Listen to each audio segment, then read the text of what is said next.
Welcome to Stories Untold. My name is Pulem Molebatsi. We thought we should bring you our show today from the beautiful and green KwaZulu-Natal. Today we look at individuals who went to entrepreneurship, not only to empower themselves, but to create employment for others. We look at women who make a significant change towards the thriving economy of South Africa. First up, we visit a company that funds small businesses in rural South Africa. Let's have a look. My name is Zizipho Nyanga. I'm the CEO of Masisizane Fund. I am passionate about making a difference in people's lives through entrepreneurship and creating more CEOs that run their own businesses. Zizipho Nyanga is a CEO on a mission to build more CEOs in the periphery of South Africa. Born and bred in the Eastern Cape, Zizipho saw her love for business from an early age. My father and my mother saw it fit for me to study accounting because of the love of money from me selling everything that I saw. So I became a chartered accountant, and later on I was drawn into the development finance space. Hence I am working for Masisizane Fund now, making a difference in people's lives through entrepreneurship development. Besides selling sweets at school, her journey was validated when she studied accounting to know all there is to know about business. In my life, I've stopped working in corporate before and started a business.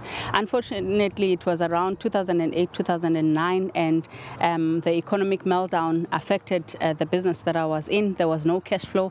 I learned the hard way that cash is king in a business. After she started her own business that failed, she joined the Masisizane Fund, an agency that helps fund and find entrepreneurs in mostly rural and deserted areas of South Africa. So passion is number one in my list, and secondly, the partnerships that we have to have with others in the private sector and also in the public sector. The work that we need to do as a country to develop SMMEs and entrepreneurs is quite huge. Masisizane Fund cannot do it alone. We need to work with others. So my approach is that we need to make sure that our partnership strategy is quite effective, such that we are able to lobby funds and financial support from others so that we can fund the entrepreneurs in remote areas. Her zeal to help, even as a CEO of a big organization, takes all the small businesses she funds on a personal journey. It doesn't matter if you keep on saying we go to areas where people did not necessarily know about Masisizane Fund. You must be able to explain exactly what we do. You must be able to help the entrepreneurs that might have an idea, but they can't put it in writing or make it a bankable idea. She visits every business personally to ensure that all resources are used properly. To have an entrepreneur that you can back, that you can see that they've done the work even before you come in as a funder. We were impressed with him because he had gathered a lot of information about who can help him in the agribusiness space and who are the funders, and eventually through talking to the Department of Agriculture and other public organizations, he was led to Masisizane Fund, which shows the impact of the partnership strategy that Masisizane Fund drives, because we can't do the work that we do alone. We partner a lot with public sector, we partner a lot with other private entities to make sure that we really contribute meaningfully to the entrepreneurship development in South Africa.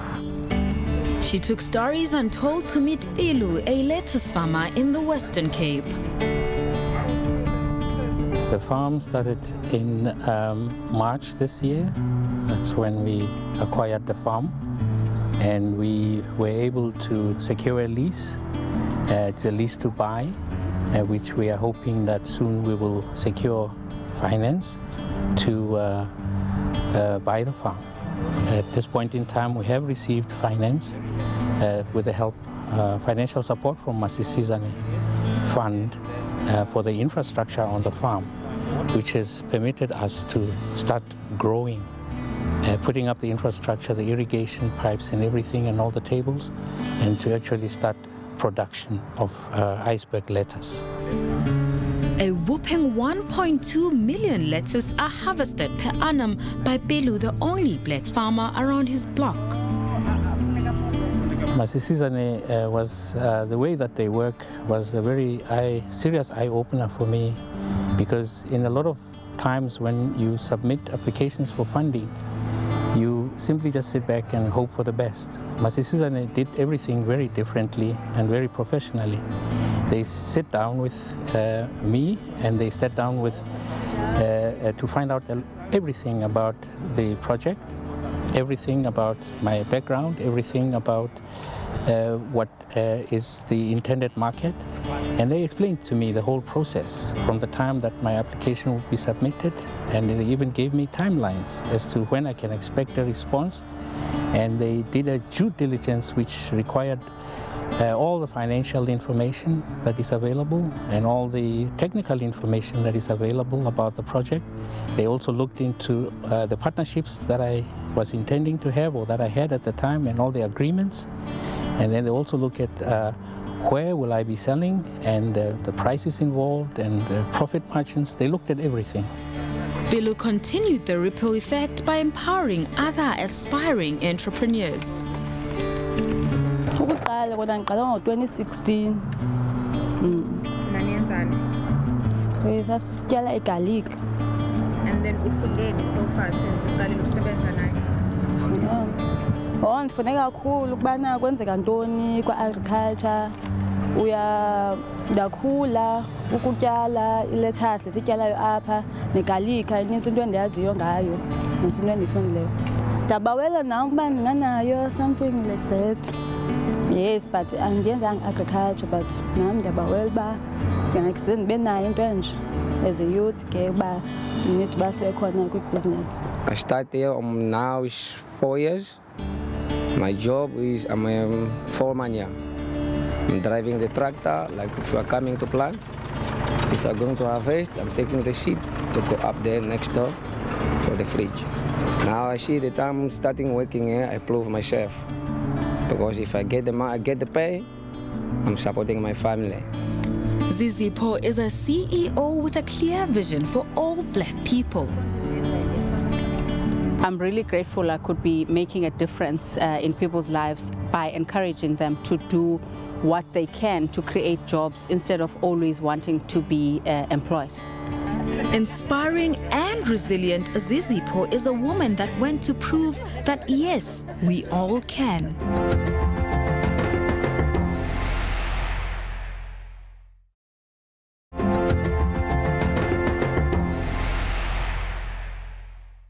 Welcome back to the show. Today we draw inspiration from female entrepreneurs who dared to dream and bring to life their vision against all odds. One thing about my grandmother, she was illiterate, but she never allowed me, even until now, I'm not a TV person. Read, read, read. Here's a success story of the founder of Nubian Touch, Mpho Matope. Her childhood and being raised by a grandmother played a significant role in shaping who she is today. This is where it all began. I grew up in Rockville, Soto section, and I was raised by my grandmother, my maternal grandmother, and she shaped who I am. And during school holidays, when other kids were going to work with their parents and all that, I went to Lens, where my grandmother was working as a domestic worker. And I would help her with cleaning, doing the laundry and all that. And that was from age 11, because that's all she could do. But I'm glad because it shaped who I am. I love cooking because of that, which is something that I learned from Indian families. She's an entrepreneur at heart who has always explored new opportunities just to take care of her family as a single mother. I had to work hard and at the same time play the motherly role to my kids. And in 1996, then by the time, with the new dispensation, I worked for the then Premier of the Northwest, Popo Molefe, doing his public relations or communication. She had a goal in mind, so she moved overseas where she focused on getting more knowledge on business administration.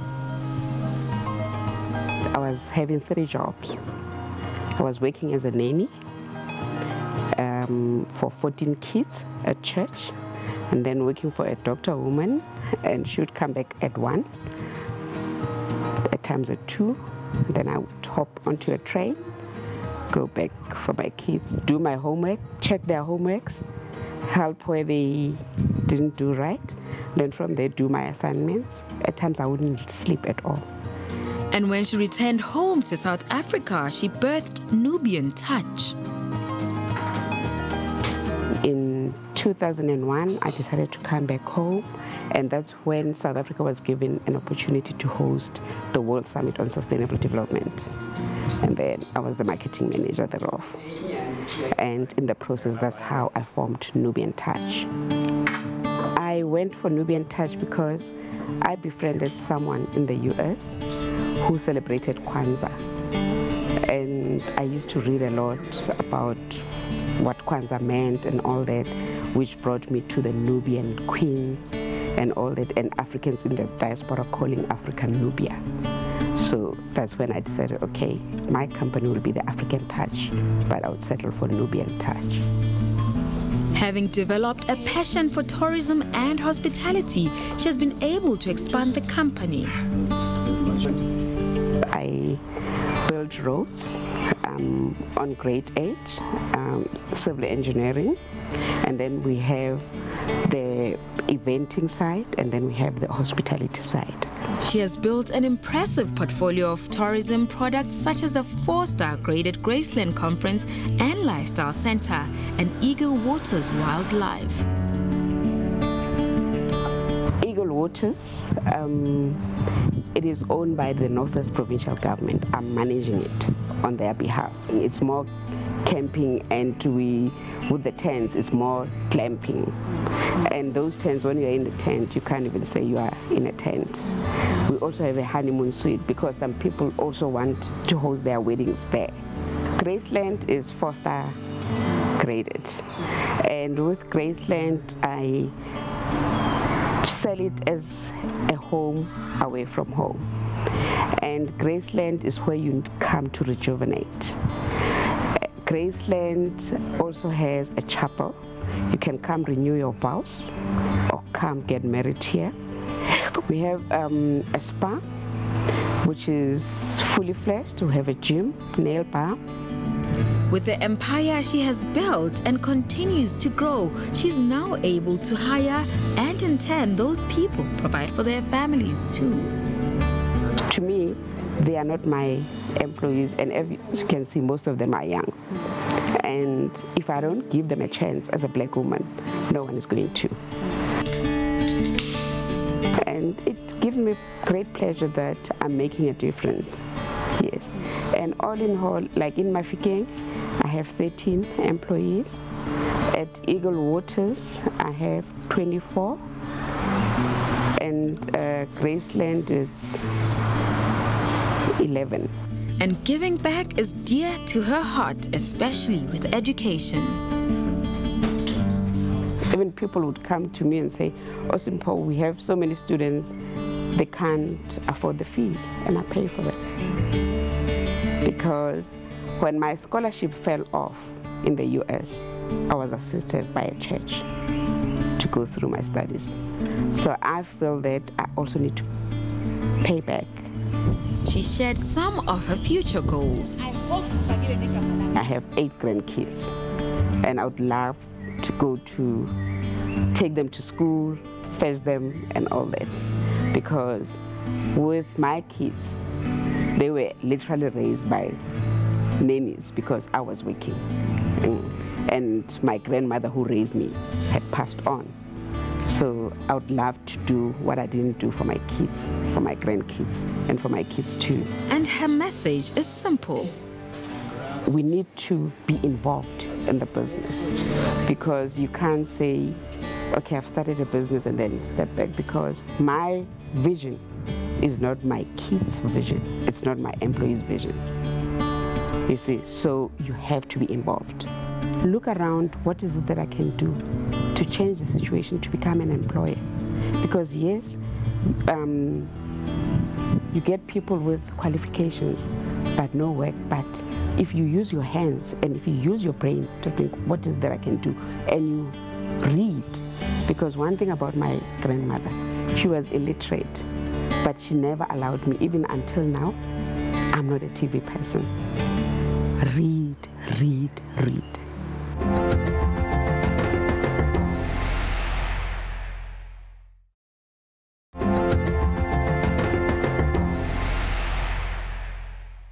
Welcome back, and thank you for staying with Stories Untold. Tiny Masakane worked for 5 years in the beauty business before she ventured into her own business of body and nail. Today she runs a successful mukuku business in Botshabelo in the Free State. Here is more on her story. I saw the opportunity here in Botshabelo, like there is no beauty spa here in Botshabelo, and my dream was I want to open my own beauty spa in Botshabelo. I want to be the very first person to open a beauty spa in Botshabelo.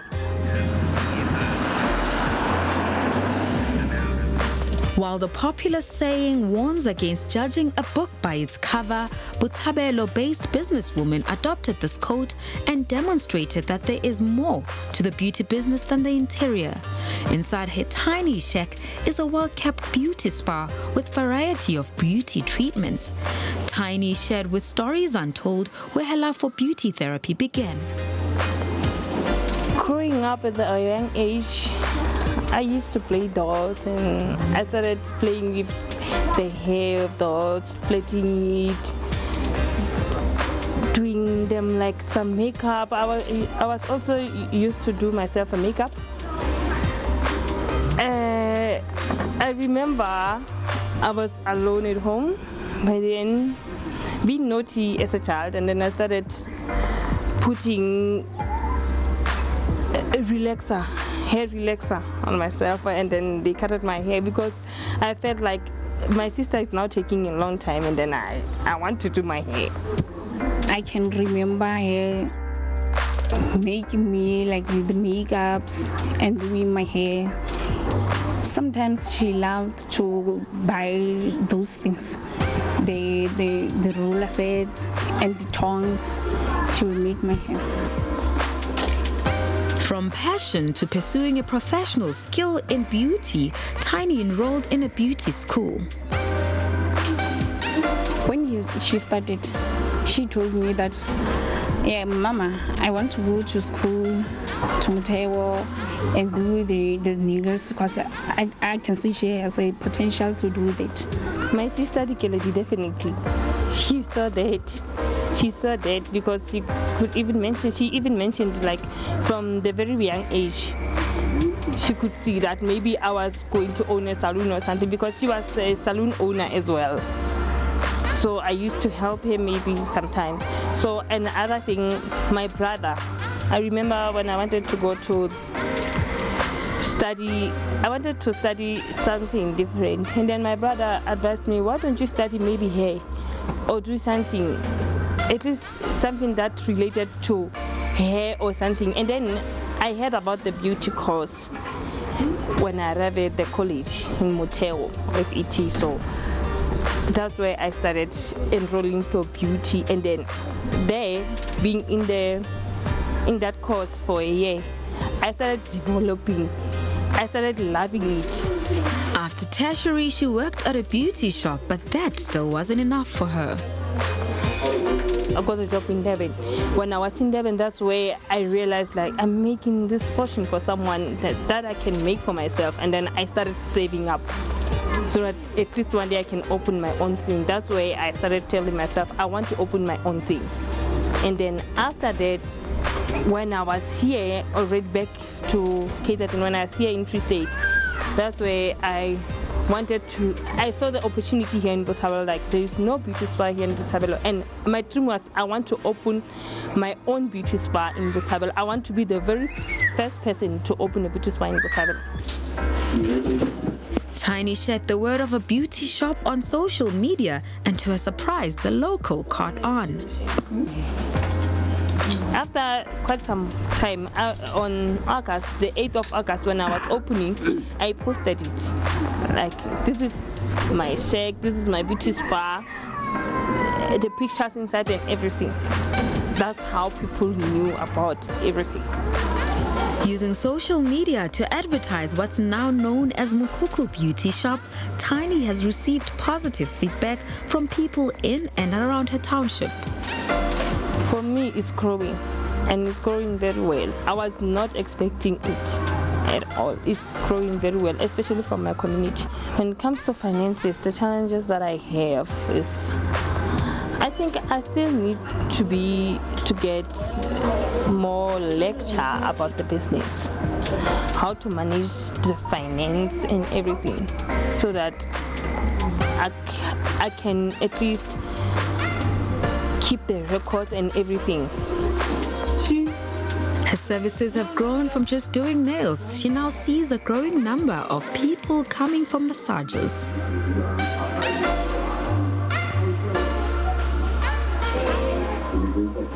I'm definitely not going to use bricks. This is my signature.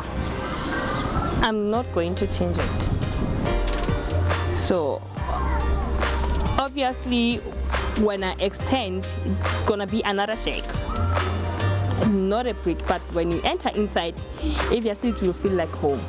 It's gonna be perfect. The vision is to grow my spa, so I want it to be big. Obviously, I'm gonna need 3 or 4 therapists in my spa, professional ones. With her sheer focus and commitment to her dream, we have no doubt that Tiny Mukoko business is going to set trends to many aspiring small businesses. And that brings us to the end of our show today. If anything, today's episode has really just reminded us that if we protect and nurture our dreams, they can manifest into something bigger than our imagination. Thank you so much for watching Africa. Until next week, it's a goodbye from us here on Stories Untold.